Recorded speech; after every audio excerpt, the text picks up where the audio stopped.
Hop ou Wish ou encore So Want dans sa version originale. J'aimerais me mettre dans la peau du réalisateur juste pour quelques minutes, pour pouvoir vous parler de ce film avec autant de maîtrise et de profondeur, sans jamais tomber dans le pathos. Faire parler mon cœur sans forcer le tire-larme. Comment a-t-il pu aborder les thématiques du film avec autant de justesse et de pudeur ? Comment a-t-il fait pour ne pas tomber dans le mélodrame lourdingue et dérangeant ?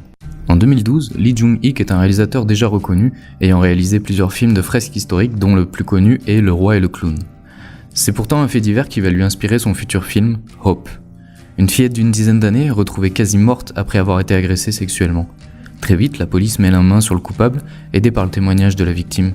Seulement voilà, il existe une loi en Corée permettant d'avoir des circonstances atténuantes en cas de consommation d'alcool. Alors le coupable plaidera une perte de mémoire due à son addiction, et écopera de seulement 12 ans de prison.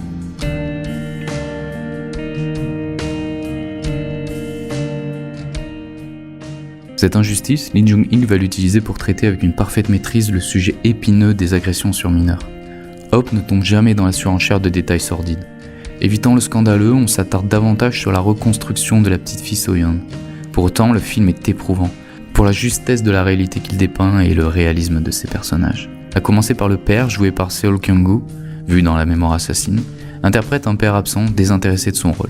Petit ouvrier manutentionnaire, l'homme tente de maintenir sa famille à flot. Alors après le drame, l'homme va tout faire pour aider sa fille à surmonter le choc, allant jusqu'à se déguiser en personnage de dessin animé pour faire oublier l'horreur à sa petite fille. L'actrice qui joue So-yeon est incroyable. On tombe immédiatement sous le charme de sa candeur et de son innocence. Lors du tournage, le réalisateur tenait à ce que ses vrais parents soient présents afin de la rassurer dans les scènes les plus dures. Alors entre moments de rire et scènes poignantes, une chose essentielle ressort du film, le respect de son sujet. Un cerf-volant jaune au milieu d'un ciel bleu. Image idyllique de l'imagination et de l'innocence. Après avoir flotté dans l'air quelques instants, le vent le fait retomber sur terre. Sur le chemin de l'école, So-yeon va croiser la route d'un monstre.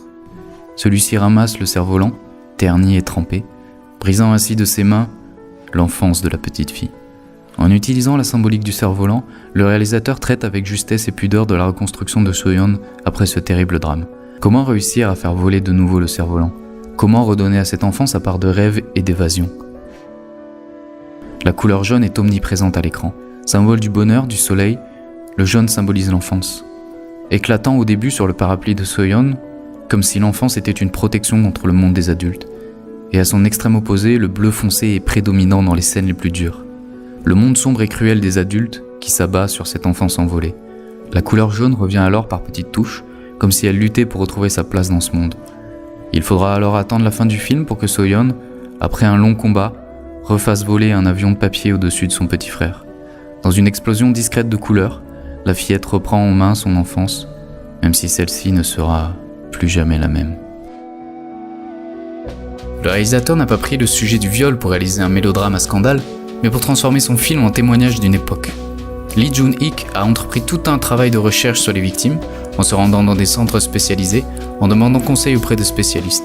On ressent tout au long du long métrage une pudeur envers son sujet qui renforce son impact. Car en utilisant un fait divers ayant fait la une de la presse à scandale, on est en droit de se demander la légitimité d'un tel film. Entre 2005 et 2008, la Corée a connu un taux d'augmentation de ses agressions sexuelles de 70%. Et le père de Na-young, la vraie victime, a d'ailleurs évoqué les doutes qu'il avait sur ce film. Surtout qu'à l'époque de sa sortie, d'autres longs métrages ont également embrassé cette thématique, parfois de manière très frontale et crue comme dans Silence. Pourtant, quand sort ce film en 2013, des pétitions commencent à émerger pour faire changer la loi. L'art transcende alors son cadre, et le cinéma devient outil de protestation. Même si ce film n'a sûrement eu qu'un impact minime, il a su susciter des réflexions et faire changer des avis. Et c'est peut-être là une des forces du cinéma sud-coréen.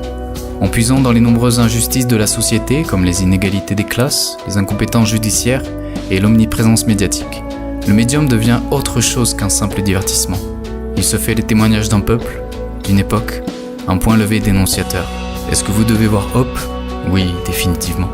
Parce qu'au-delà de toutes ses qualités cinématographiques, de sa mise en scène élégante, de la prestation époustouflante de ses acteurs, de ses moments de rire et de larmes, il est un message d'espoir. Pour que l'on se rappelle qu'il faut protéger du mieux que l'on peut les enfants qui nous entourent. Pour que les cerfs-volants du monde entier puissent voler haut dans le ciel le plus longtemps possible.